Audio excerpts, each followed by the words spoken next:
Right. The one I call the professor. Do you have that easily there?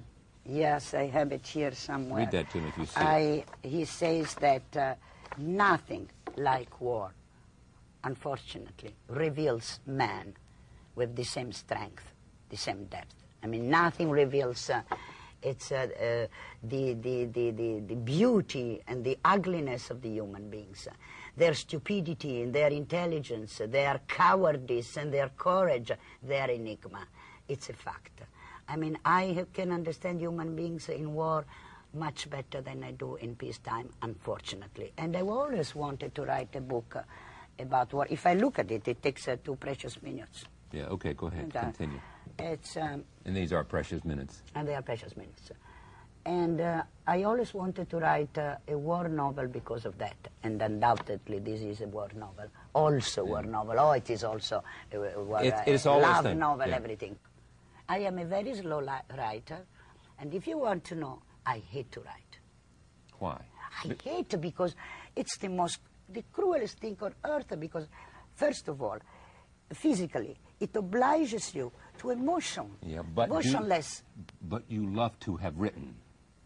You love to be able to hold your baby up. Yes, you know, when they touches my baby, and nobody touches my baby. Say, and you have said that in fact in war, after you have escaped a perilous moment, the feeling after that is of an extraordinary emotional high. I mean, when you have escaped the combat, yes. when you discover... Come back alive. You leave the helicopter, you face danger. You say, I'm alive. Yeah. I'm alive and not even wounded. Well, I have been, but... yeah. You have always... And that's the way you feel, yeah. Yeah, lived life...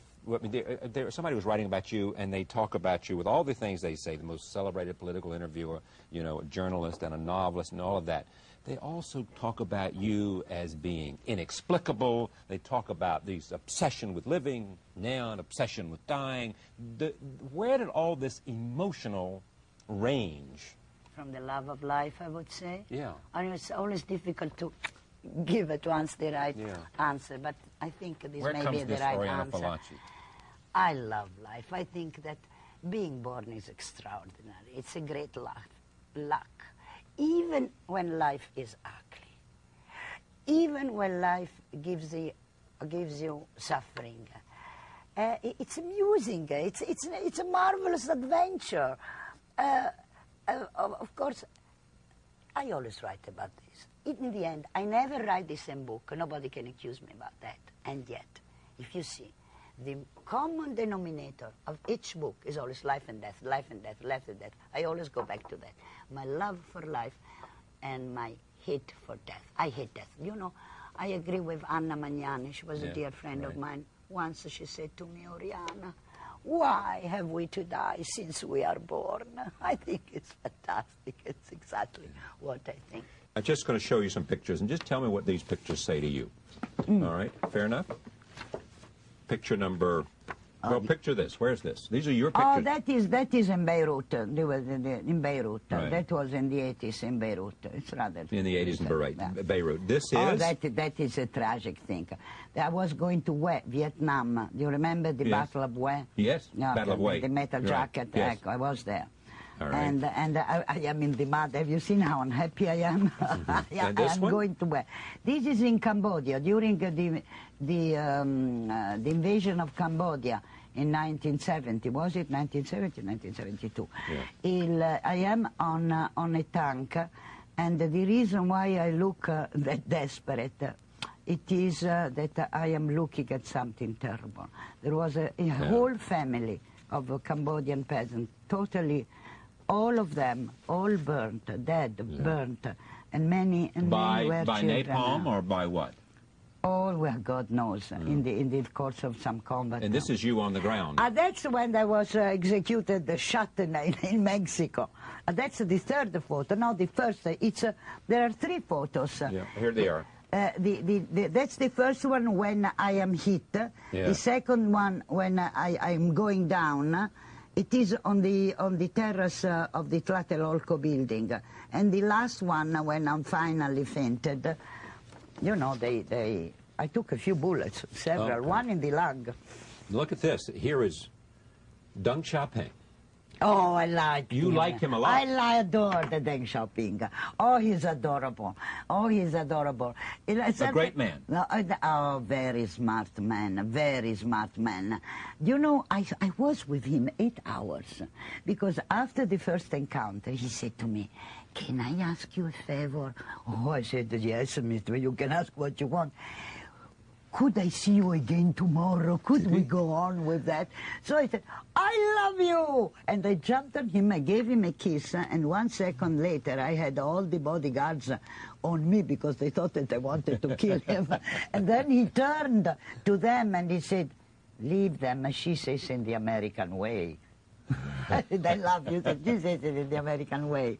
He was you know, a certain moment I asked him, "Mr. Deng Xiaoping, can I ask you really a question I care for?" He said, "Yes, of course.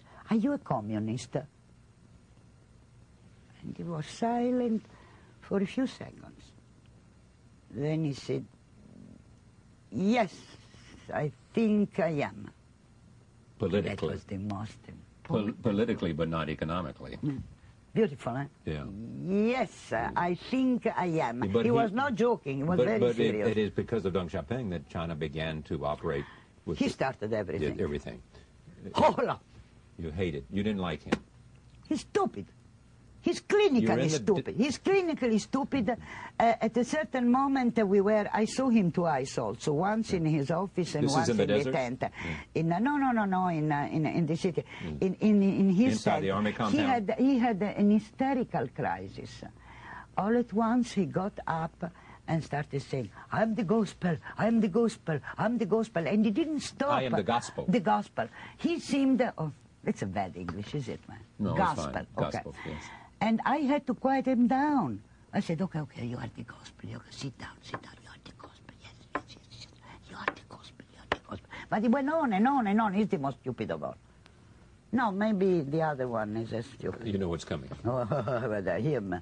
No, yeah. Don't I know him? Okay, how many Charlie. times have you interviewed him? A couple only.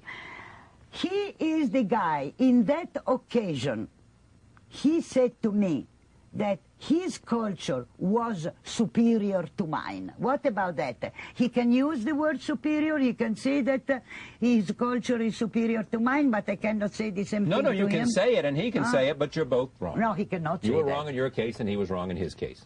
Where have you been? We haven't seen much of you for a while. In 10 years or so, I haven't seen you being interviewed a lot, or haven't seen you... Oh, the interviews were gone a long time before. I have been away. I explain it in the preface of the book. I say why, that I was in a kind of self-exile, like all the characters of the Risorgimento Italiano when they came to New York in exile, Garibaldi included. And I didn't see, I was working a lot, because I was working at the novel that I call my child in the region, The Pride. And